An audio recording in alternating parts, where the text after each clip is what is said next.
Well,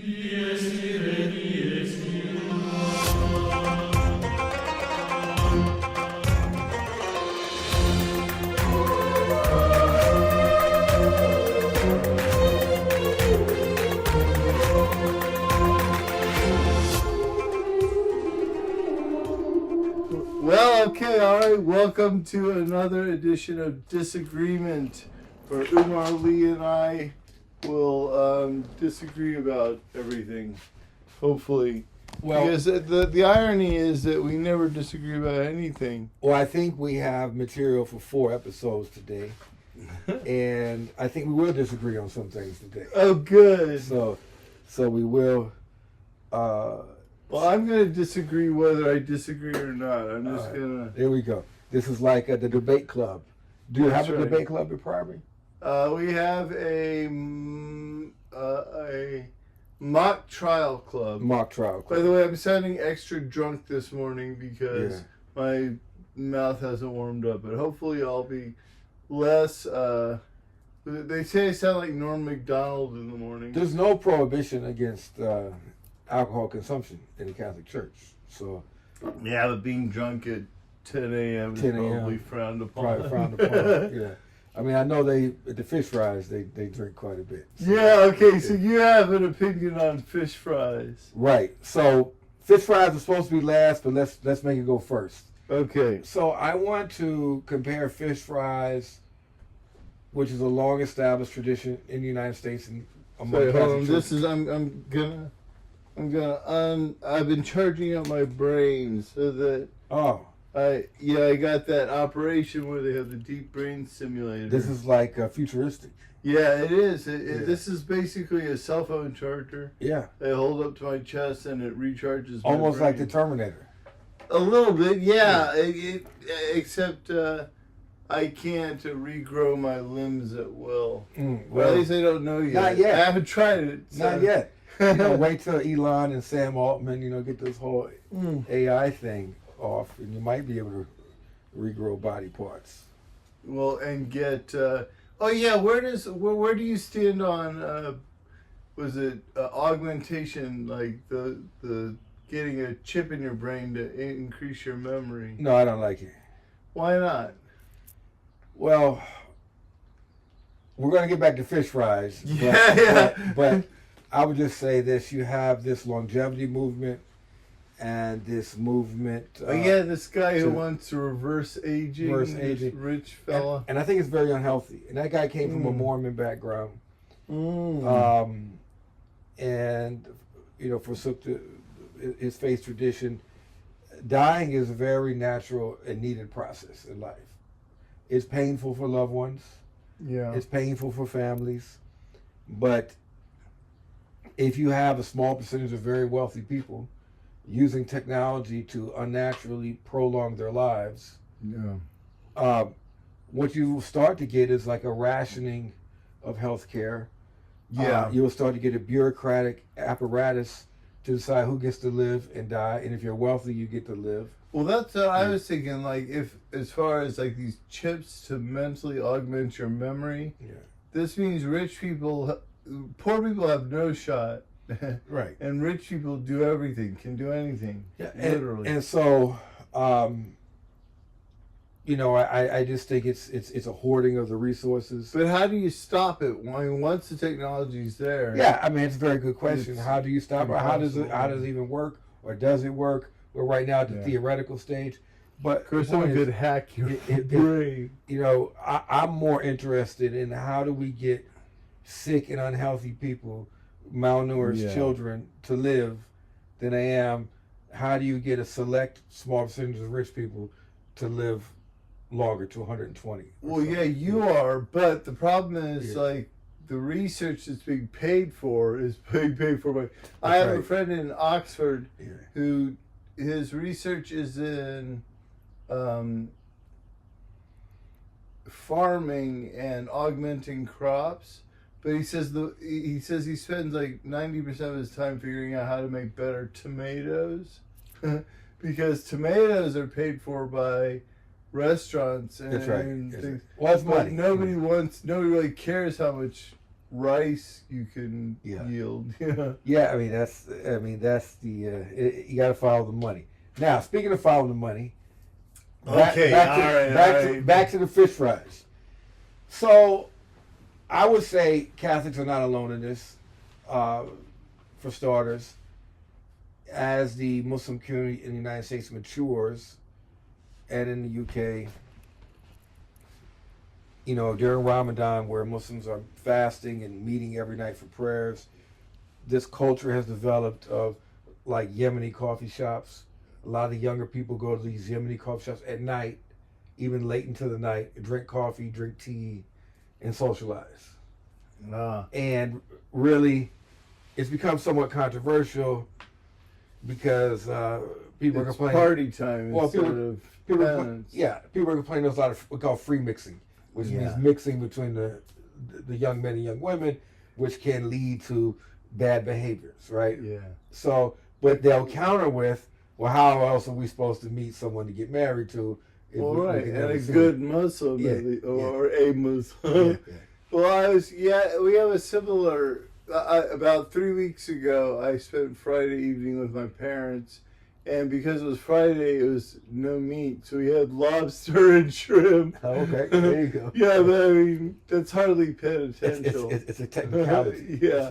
So the argument is, well, meeting him at 1 a.m. isn't the best time to meet someone anyway, right? Nothing's good going on that time of night. That's right. So, that's what my mom used to say. Nothing good happens after midnight. Nothing good happens after midnight. And then, of course, you have in the American Jewish culture, the culture of the kosher deli, which some of them are just kosher style now. They're not actually kosher. No. They're just kosher. Yeah, like Pretzel's Deli and other delis throughout the U.S. kosher style deli. But the meat isn't actually kosher. Oh, and the standards aren't actually kosher. It just became a part of Jewish tradition. And like a lot of other people like corned beef sandwiches and like pastrami. Now, by the way, someone told me recently that part of kosher, the reason why kosher meats exist is because the rabbi ensures that the animals are killed humanely. Well, the rabbi is going to ensure the whole process and certify the kitchen. Right. Without that, it's not kosher. Right. And that's why in St. Louis right now, there's only one kosher certified meat restaurant. Really? Yeah. There used to be Simon Cohn's. They closed. Now you have Nate's on Forsyth. Do you go there very often? I haven't been to Nate's. I used to go to Simon Cohn's and get the pastrami. You must be the only Muslim who's a regular.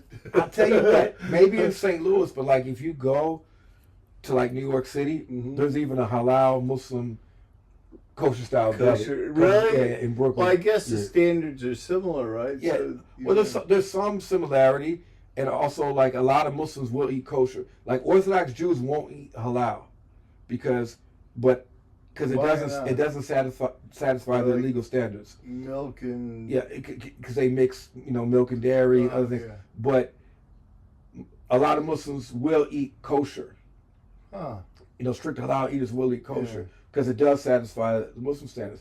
One of the funniest examples of that is Linda Sarsour, who was one of the most prominent kind of Palestinian activists out of Brooklyn.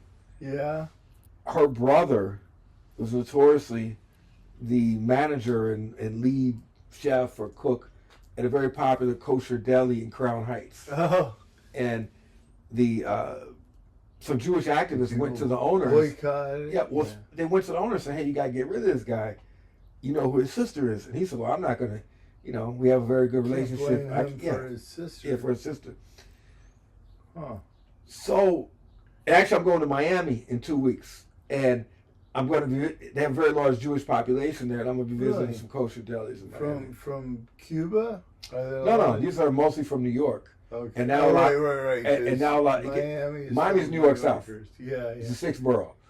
Except it's the sixth borough for the 70s and older, right? Well, that used to be the case, but like for the last, say, 25 years or more, even 30, the housing cost is so expensive in the New York Metro that a lot of people go down there to raise their families. Not in the city of Miami, but like in the Broward County suburbs. Lived in New York, right? Yes.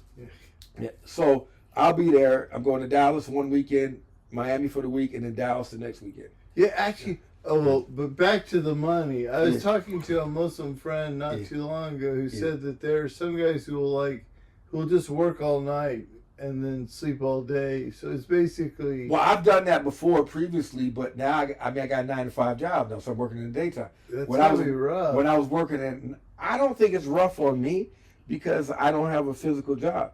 I think it's rough on the plumber, on the construction worker, on the carpenter. I think you guys can't drink water. Can't drink water. So that's the thing. But I think the Jewish fast, even though it's one day, like Yom Kippur, Tisha B'Av, I think those are even more severe because it's a full. They do 25 hours. Well, I did 48 hours. No, 61 hours this Lent, and it wasn't bad. No water though. Oh no! I tell you, I drink water. Yeah. I drink water like it was going out of style. Yeah.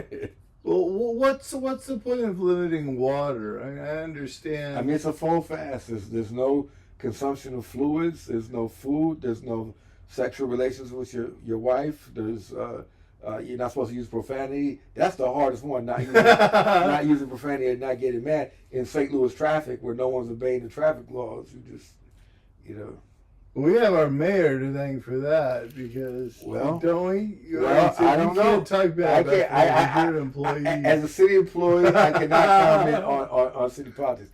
But back to the fish fries. Mm-hmm. I want to say this. Yeah. It raises a lot of money for churches, right? Yeah. Yeah. And churches need money. Yeah, well, that's true, yeah. And it's a great social affair where people get together, neighborly, and I personally. But Good Friday shouldn't be a party. That's what I'm saying. So I've been a couple years ago. I did the fish fry tour. I never ate any fish or any food because it looked like school cafeteria food or nursing home food. It didn't look very appealing. No. I think most of the money was coming from the beer. They were selling the beer. Oh, really? The fish get people in the door, but the beer makes the money. Although there are places in St. Louis, like parishes, that really St. Cecilia, it's supposed to be really good on the south side. Yeah. And churches need money. There's no question about that. You got to have money to run, right? Right. And Catholics are really poor tithers. Catholics are poor tithers, and Catholics also read a book about this. The Catholic Church is really heavy in terms of a parish is expensive to operate. Yeah. It's not like an evangelical church that come in light with low expenses. Well, right, because evangelical, you need them on the weekends. Yeah, and you just need a pastor. You could even rent a storefront. It's just so much cheaper. I remember in high school, I went to a parish council meeting. There's something controversial going on. I don't know what, but someone said at some point, if the Catholic Church would just let their priests marry, this would all be solved. And my parish priest, who was this awesome, what was he? He was Czechoslovakian priest. He goes, "Oh right, like I can support a family on the $2 a week you throw in that." He went off on him and it's true. Like you throw your $5 in the collection plate, and you think that's enough to support an entire parish. Catholics are bad tithers. Right? Yeah. Yeah. Because they expect us to work for free, which of course we do. Some churches now, Protestant churches, they have auditors, and they'll call members in. And say you're not tithing. You're not kicking up. Ooh. See, I'm not sure I'm willing to go quite that far. Though we do that with the school, like if someone wants a scholarship, you've got to prove that you need it. So that's always the question between finance and need. I just read the biography of Cesar Chavez, the labor activist in California. How many books a year do you read? Over 100. And he's in hot water now. I mean, he's passed away. Lucky I get through 5. He's been gone for over 30 years. But, there's been numerous women who've come forward of... right, I heard about this. Yeah. Alleging of severe sexual misconduct. And so I said, let me sharpen up my knowledge of Cesar Chavez. And he was a Catholic. And when he was doing the Farm Workers Union and organizing farm workers in California, the interesting religious aspect of this was there were no Catholic churches in those Mexican neighborhoods or in those farm worker Oh, right, communities. because of the revolution, right? They Well, burned it them wasn't. down. That might have. No, I'm talking about in California. Oh, So really? So California is prime mission territory. well, that's what the whole tearing down the statues was about. yeah, well, they didn't have. They didn't have. And these are communities, agricultural communities. They didn't have money to build churches, okay. to start churches. Okay. And so even this is in the 50s. Evangelicals were already moving in and doing services. Oh yeah. For them because they could just show up, get a tent, and have a service. So Cesar Chavez actually got his start from a Catholic priest Really? working with a guy named Ross, who was an activist.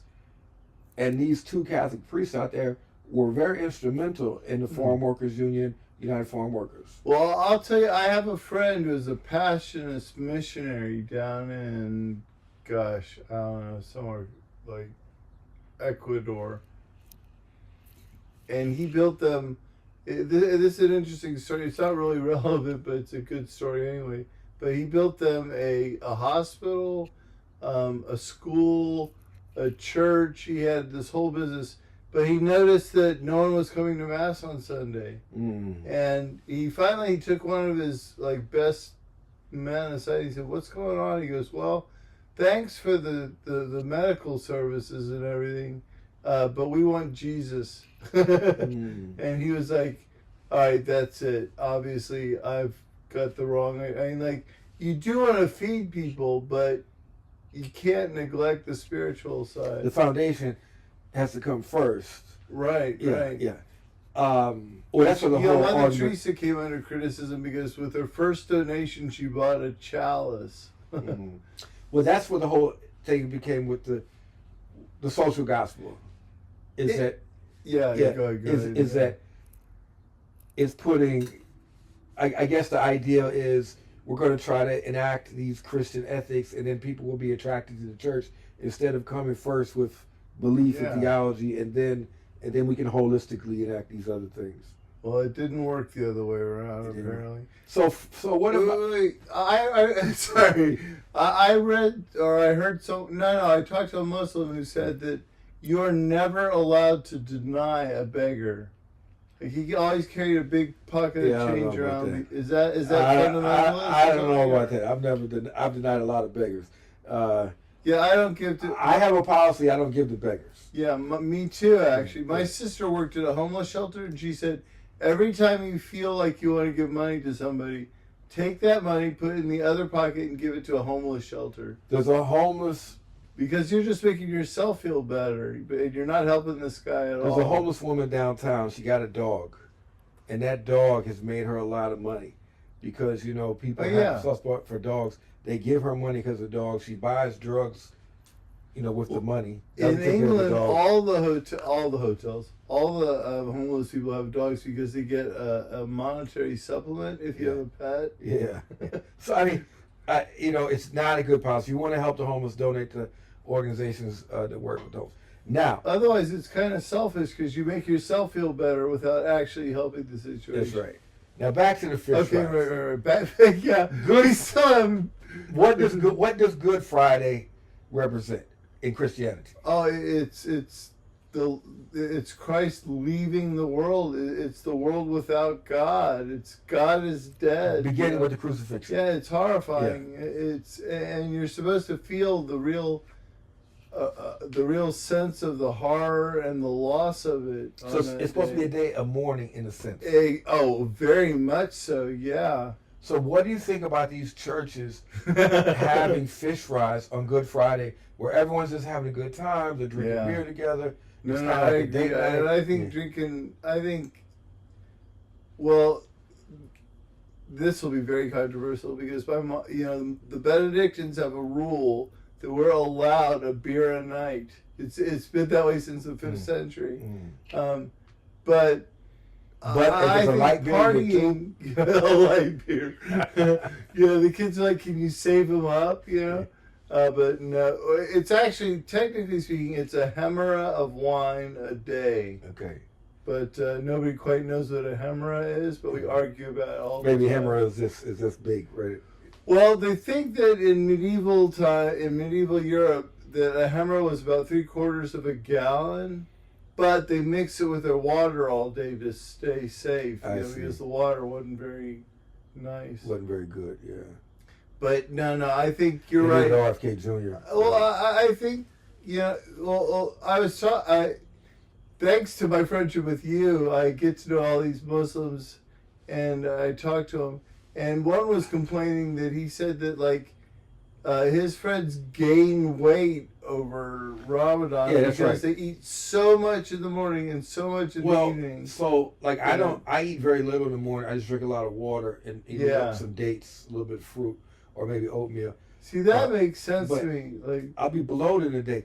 The reason people gain weight in Ramadan is you're eating a big meal late. And then you sleep on it. And then you sleep on it. Because normally your meal would be a few hours prior to that. Yeah. So eating later. Yeah. And then all the times that people invite you over to their homes, and they have these big spreads when they invite guests. Oh, yeah. Well, but on the other hand, bonding over your religious convictions is great. And I don't know about, I might actually disagree with you about these tea places and getting to, because this is I don't know how the expression that Muslims use, but Catholics are always like, is she a good Catholic girl? Yeah, is she a good Catholic girl? And Jews are always like, is she a good Jewish girl? Yeah. But that's a way to meet people like-minded Muslims. Well, that's what the young people argue. It's like, and that I think is a worthy. We need a few chaperones in there. Yeah. So that's true. Oh, because they're really partying. They're just hanging. I mean, they're not. They're just hanging out, talking and chatting. See, I don't have anything against that. I think that's because in the end, fasting is about reminding yourself. Yeah. Not so much about causing yourself pain or. Yeah. Except maybe on Good Friday. So what would be the solution for Good Friday? Should that banquet hall or that gymnasium be full of people and the priest set up a microphone and say, hey, everyone's feel free, enjoy your fish. We're going to recite the penitential psalms. Or something like that. Yeah. Or at least give a short talk, because a lot of people are not even be Catholics or people that haven't been to church for a very long time, and tell them, this is what Good Friday is about. This is what this weekend represents. Yeah. Yeah, no, you're right. You'd make a great priest. You are.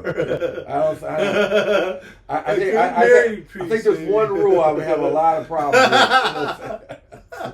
with. So, although I don't know, did I ever tell you I was at a gas station once right after I got ordained, and this guy, I was filling up one of the monk mobiles, as the kids call them, and this guy pulls up in a black BMW, rolls down the window, and hands me a $100 bill, and I'm like, I don't own anything. He's like, no, I keep it. He's like, I used to be in the seminary. He's like, but I left because I didn't think I could handle the celibacy.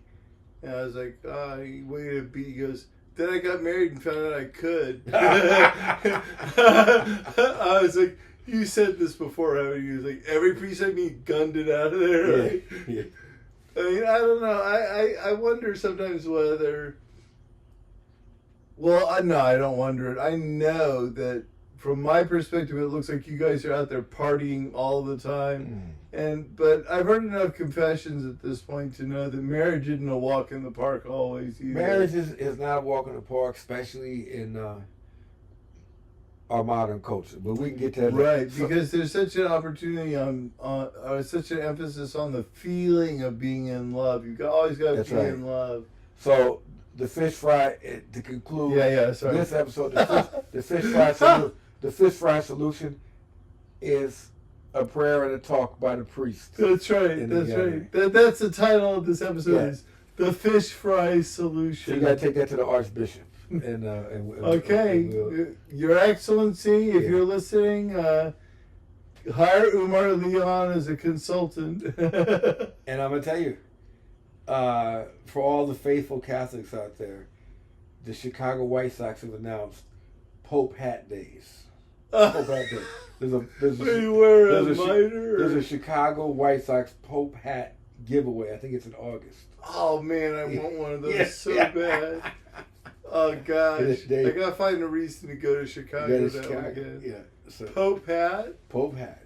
Well, is it a mitre or is it? It's like the one that a baseball cap with a picture. No, of it's like on the it. one that's like a skull cap, and it has like the tails on the side. That type of hat.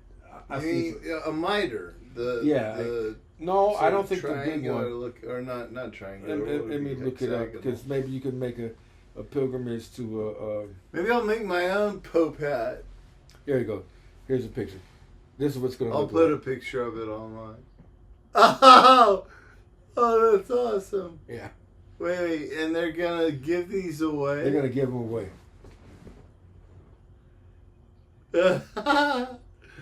That's great. Yeah. And the date for people. The Pope needs to wear that. It's going to be sure. August 11th. So on South Side of Chicago, August 11th. There you go. So you want to transition now to the next. Sure. Thank you for joining us for another episode of Disagreement with Umar Lee and Father Augustine Weta. If you like this podcast and think there should be more disagreements, please subscribe, add a review, tell your friends about us. Salam alaikum et cum spiritu tuo.